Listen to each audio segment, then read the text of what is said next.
Nos acompaña ahora en el estudio Andrés Camilo Nieto, especialista y consultor en temas de seguridad. Muy buenas tardes, bienvenido a este espacio de análisis, de opinión. Y queremos saber, esta propuesta hecha por el jefe de Estado, ¿qué alcance tiene, qué viabilidad tiene dentro de este escenario de arranque de gobierno? Bueno, varias cosas. El presidente ha dicho esta situación en más de 3 oportunidades. Sin embargo, recordemos que en esta ley de paz total, que hay que aclarar también que no es una ley nueva, sino una prórroga de una del 97, que cada vez que va a haber algún tipo de negociación o proceso de paz, se reactiva y se acondiciona para poder generar unas garantías. Sí. Pero estas propuestas que precisamente se cayeron en el Congreso de imputar en cualquier situación, en este caso, revisar cada uno de los casos, hay que analizarlo en 2 grandes órbitas. Lo primero, estos gestores, y el artículo 5 de la ley es clara, en que estos gestores son las personas que la presidencia nombre para poder dinamizar un diálogo, es porque hacen parte de un grupo armado organizado en el cual se requiere un proceso de mediación. Aquí la pregunta es si las investigaciones han dado cuenta que los jóvenes detenidos en medio de la protesta hacen parte de grupos criminales, porque estaríamos hablando de una situación totalmente distinta. Sí. Eso es lo primero que tendríamos que tener en cuenta. Caso particular, el de alias Violeta, el atentado del Centro Comercial Andino, pero porque en ese caso en particular ella logró mostrar su conexión con un grupo armado y entre tanto aquí hay una situación. Pero si nosotros vamos a pensar que todos estos jóvenes hacen parte de grupos armados, estaríamos hablando de una situación totalmente distinta que requeriría una investigación distinta. Ahora, segundo punto de análisis que es clave en medio de todo esto. Indepaz ha hecho un trabajo muy juicioso en términos de cifras, de datos, para poder establecer cuántas personas fueron capturadas y de estas cuántas han sido judicializadas. Es distinto. Que capturan a un joven no necesariamente es que lo judicialicen o que le imputen un cargo. Para datos de Indepaz, y en eso tenemos, dicen 1.832 detenciones en el marco del paro. Pero de estos hay que tener en cuenta que hay 658 capturas que iniciaron la investigación como tal. Y no todos son de primera línea. Ahora, lo que entraríamos aquí a revisar es que de ninguna manera estos gestores de paz quedan libres en el marco de lo jurídico. ¿Qué quiere decir? No es que los cargos ya no existan. El proceso judicial y jurídico continuará. El asunto es que podrían llegar a facilitar algún tipo de mesa de negociación o diálogo. Pero volvemos a la primera pregunta. ¿Con quién?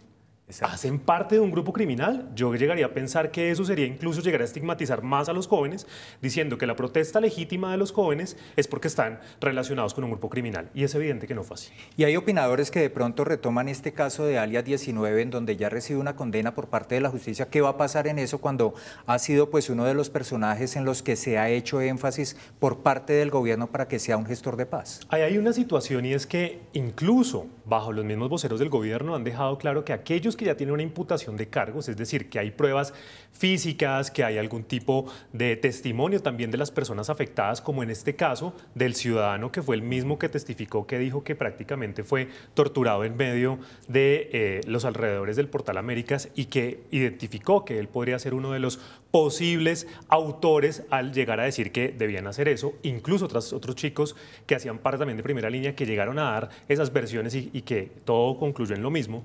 Aquí lo que habría que ver es que en el caso particular de él y de otros ya hay una investigación adelantada. Lo que sí es cierto, y en eso también la Defensoría ha hecho énfasis, es que aquellos casos donde fueron capturados, quizás judicializados, pero a la fecha no hay pruebas, no hay ningún tipo de soporte y no tienen ningún cargo, pues son jóvenes que evidentemente podrían pasar a lo que se conoce como un falso judicial. Y es como en este momento entonces se les imputan unos cargos que no existen. Resultado, para hacer, digamos, muy simple todo esto. ¿Pueden ser gestores de paz? Por supuesto. ¿Van a quitarse inmediatamente los cargos? No. Las personas que ya tienen cargos deberán responder por ese tema, como el concierto para delinquir, tortura, secuestro simple. Sí. Y esto no puede ser tampoco una cortina de humo para el tema, que en medio de todo esto hay muchos jóvenes que resultaron en medio de las capturas y que hoy no había ninguna prueba y que merecen estar en su libertad porque no hay nada en su contra, por supuesto. Ahora, también hay que decir que el Estado, especialmente el Ministerio Público, ha dado las garantías en la mayoría de los casos para el acompañamiento jurídico con los abogados de oficio. ¿Qué debería tener en específico ese decreto anunciado por el gobierno que, si no estamos mal, podría ser en las próximas horas, cuestión de días, para que se pueda conocer en últimas cuáles van a ser esos condicionamientos? Tiene que salir. Si no sale decreto, puede quedarse solo en un anuncio, porque hoy no hay un sustento jurídico. Ahora, hay que analizar también que ese sustento jurídico debería basarse en el artículo 5 de la Ley de la Paz Total. Pero ese artículo 5, en el parágrafo 1, es clarísimo. Dice, el gobierno nacional, el presidente, puede nombrar este tipo de facilitadores, llámesele gestores, facilitadores, dinamizadores, como lo quieran llamar, pero cuando se compruebe que hacen parte de un grupo armado, cuando se compruebe que con ese grupo armado se puede avanzar en un proceso de negociación o diálogo y que esa persona es fundamental para poder llegar a unos acuerdos de, por ejemplo, cese al fuego, de disminución de violencias o todo el tema que la JEP ya conocemos en lo que pasó con las FARC. Yo insisto con la pregunta y es lo que me preocupa. ¿Acaso en el entramado discursivo lo que se quiere decir es que los jóvenes que protestan hacen parte de grupos criminales y delincuenciales? Y ahí tendríamos que poner un punto muy claro en el debate y decir, no, eso sería criminalizar más a los jóvenes diciendo que el chico que salió a protestar hace parte de un grupo armado o que lo están financiando, y la respuesta es no, fue un tema sumamente espontáneo. Ahora, el asunto de todo esto y el debate de fondo que nunca se ha dado es que se ha pensado que la protesta social es un problema de seguridad ciudadana. Y no lo es. ¿Por qué? Porque el debate se queda en si fue capturado, si fue judicializado, a dónde lo llevaron. Pero el problema de fondo es que, como nos lo dijimos en este mismo canal hace un tiempo, ¿cuál es la mejor forma de controlar la protesta social? Que no haya protesta social. Pero es que el asunto es que en este país hay protesta social porque el Estado no cumple, porque no hay garantías de educación, de empleo, de vivienda, de mil cosas. Resultado, no podemos decir que es un tema de seguridad ciudadana la protesta social, primero porque es un derecho constitucional, pero segundo porque los jóvenes están protestando porque el Estado no les responde. ¿Por qué la policía tiene que cargar con todo esto cuando el problema es de un sistema de salud ineficiente, el problema de la reforma a la educación, el problema que tuvimos con la reforma tributaria? De fondo, la gente en este país protesta porque no tiene otra opción, porque el Estado no le responde. Entonces nos quedamos en el debate de la captura, la judicialización, pero los problemas siguen. Esto es una bomba de tiempo que va a estallar en cualquier momento. Lo que pasó en 2021, incluso en medio de una pandemia con el paro más largo, fue lo que nos atendió desde 2016, que venía acumulándose hasta que estalló. Los críticos del anuncio de la propuesta hecha por el presidente Gustavo Petro dicen que en cierta forma es premiar a quienes vandalizan, a quienes en medio de la protesta social, que obviamente entendemos que es un derecho de todo ciudadano, o sea, les están dando un beneficio que no merecen porque terminaron casi que vandalizando, agrediendo propiedad privada, agrediendo propiedad pública. ¿A ellos qué se les responde? A ellos se les debe decir que cuando hay un cargo que ya está imputado, ya sea, por ejemplo, el de vandalismo, sea el de secuestro express, sea el de tortura, sea el de daño en bien ajeno, hurto, todos los que tenemos ahí, esos cargos ya están y el proceso deberá seguir. Una cosa es que esté en una medida de conciliación, en una figura como un rol de convivencia o un rol de facilitador, pero eso no quiere decir que inmediatamente los cargos desaparecen. Y eso debe tenerlo claro porque incluso el Ministerio del Interior y el Ministerio de Justicia lo han dicho en diferentes oportunidades. Ahora, sea la oportunidad, y quizás ahí sí puede ser un buen aliento, de poder hablar de estas nuevas formas de justicia. En este país el problema de la seguridad es el problema de la justicia. De nada sirve que la policía capture, judicialice, haga de todo cuando el cuello de botella es la justicia. Ahora, esa justicia restaurativa, esa justicia de la que están hablando ahora, de la justicia en equidad, de estos nuevos términos, podría empezar a darse por acá y ojalá dejemos esos debates tan superfluos de si capturan al ladrón que roba el celular, que le pague el teléfono. No, eso no es la justicia que necesita este país. Quizás este es el momento y ojalá el gobierno nacional sea tan estratégico de poder mostrar cómo sería esta justicia en la cual tanto le han apostado, sin llegar a premiar a aquellos que sí dieron con el vandalismo, porque sí lo hubo, porque sí hubo violencia, porque más de 40 uniformados también perdieron la vida en medio de las situaciones, porque también hubo jóvenes damnificados en medio del paro con este trauma ocular o incluso con las lesiones. Y eso no puede quedar en veremos, o si no lo que vamos a hacer es intentar tapar todo lo que pasó, no hay verdad todavía de lo que pasó y eso va a generar otra olla que en cualquier momento va a explotar. Parte de la argumentación del gobierno también tiene que ver con el tiempo que ha pasado, cerca de un año, y hay jóvenes que están detenidos, que están esperando que se les compruebe que algo así pasó y que en este momento no hay una prueba que pueda definir su situación. Esto está pasando. De las 658 capturas que fueron efectivas, es decir, hubo captura y judicialización de las más de 1000 que habla Indepaz, menos de 130 fueron de las personas que se vinculaban presuntamente directamente con Primera Línea. Pero ¿qué pasa con esos jóvenes que después de un año nadie les da razón? que no le hay una prueba contundente. Y ahí sí vale la pena entrar a revisar, porque es un término de cómo el Estado vuelve a ganar confianza con su juventud, vuelve a ganar confianza con la población en decir yo no hice nada. Si nosotros vemos la cantidad de casos efectivos en los cuales hoy hay condenas son menos de 50. Y si uno hace la relación, si fueron más de 1000 capturas, de estas fueron 600 con judicializaciones y hay menos de 50 casos finales donde se les pudo comprobar qué está pasando con el resto. Y entonces podríamos llegar a pensar que también hay estigmatización de todas las partes. Lo que no se puede prestar todo esto es, los jóvenes que no tienen ningún tipo de soporte o prueba, las autoridades para poder judicializar, pues hay que revisar esos casos y efectivamente deberían salir. 2, los que tienen cargos tienen que entrar al proceso y será la justicia la que determine qué pasó ahí y cómo deberán pagar en el caso. Pero lo último es que ojalá no entremos otra vez al debate en el cual pongamos a la fuerza pública en medio de esta situación, en el ojo del huracán, y terminemos señalando parte y parte donde hay discursos de odio contra los manifestantes y protestantes y contra la fuerza pública. ¿Que quién termina perdiendo en todo esto?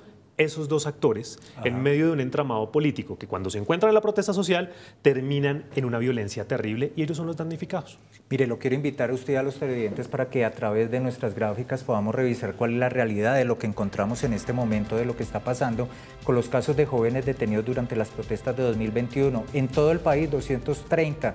Se tiene el reporte por parte de las autoridades, que son los que están en este paquete del análisis que hace el Gobierno Nacional y la Justicia.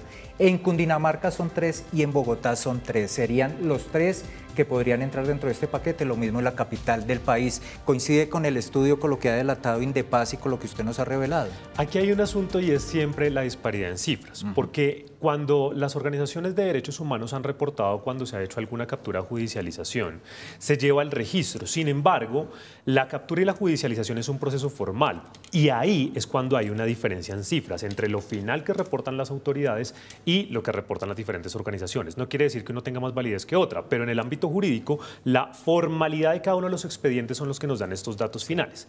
Lo que tenemos que también poner sobre la mesa, en medio de todo este debate y esta discusión, es si de verdad esta ley de paz total es la que nos va a permitir poder ampliar un espectro de convivencia. ¿Por qué es importante este debate? Porque no podemos seguir tratando la seguridad ciudadana, la convivencia, la protesta social y los derechos humanos con el mismo rasero de los grupos armados al margen de la ley. Y volvemos a ese error que se ha cometido en este país durante casi 30 años, y es que se mete todo en una sola bolsa. Y no es lo mismo tratar con el ELN, disidencias, caparrapos, con todo el clan del Golfo, que con la protesta social. Que si en algunos casos hay vínculos, la justicia y las investigaciones tendrán que dar cuenta de ello. Pero si seguimos metiendo todo en una sola bolsa, estamos metiendo en un solo campo el tema del terrorismo, el tema de la protesta, el tema del hurto, por ejemplo, a celulares, la violencia intrafamiliar y el delito sexual. Y eso es un grave error, porque no es lo mismo la seguridad nacional que la seguridad ciudadana. Y mucho más ahora que están hablando de la seguridad humana, mucho menos. Hay que separar adecuadamente esos espacios y eso sí es lo que puede permitir avanzar en cada línea con formas respetuosas, con garantías para todas las partes, pero sobre todo generando una nueva confianza, donde el ciudadano sienta que la fuerza pública es cercana y donde la fuerza pública sienta que el ciudadano tampoco lo va a agredir per se. Pero para eso el gobierno tiene que ver cómo divide todo esto, a pesar que todo se llame seguridad. Un plan en últimas que podría dar garantías de lo social, pero también poder discriminar qué es punible, qué no. Claro, y ahí viene la reforma a la justicia. Es que cuando nosotros hablamos de cuál es el gran problema hoy en términos de seguridad, no lo hablemos en la protesta, sino de seguridad, es la justicia. Es que de cada 10 capturas que se hacen en este país, 7 quedan libres en menos de 24 horas. Y entonces viene el debate social y el tema del discurso, y es, ¿por qué a la persona que sabemos que es un riesgo en el espacio público, como lo que pasó con el abuso de esta mujer en medio del sistema, alrededor del sistema de transporte, por qué ese caso y por qué el del hurto al celular, sabiendo que eran personas que reiteradamente ya tenían anotaciones, habían sido capturados, tenían antecedentes, siguen allí? ¿Y por qué tan duro con el otro, con los otros casos, por ejemplo, del joven que sin pertenecer a un grupo criminal, sin pertenecer a primera línea, como dicen por ahí, estaba en el momento que no era, a la hora que no era? Pero ¿por qué esa disparidad en la justicia cuando realmente hay temas mucho más fuertes que requieren atención? Resultado: quizás en discurso funciona, pero lo que necesitamos en este país es una reforma urgente a la justicia, sin llegar a caer a decir que los fiscales y los jueces son los que no quieren trabajar, porque uno podría ponerlo en cifras. Cuando dicen, es que los dejan libres, es que no sé qué. Lo que hacen 7 fiscales en Argentina le toca a uno solo en Colombia. No es que el fiscal no quiera trabajar. Y ahí es donde está el cuello de botella de justicia, ahí sí para todo. Para el que roba celulares, para el de la protesta, absolutamente para todo. Mientras no haya justicia en este país, no hay equidad. Si no hay equidad, no hay seguridad. Y si no hay seguridad, pues van a seguir protestando.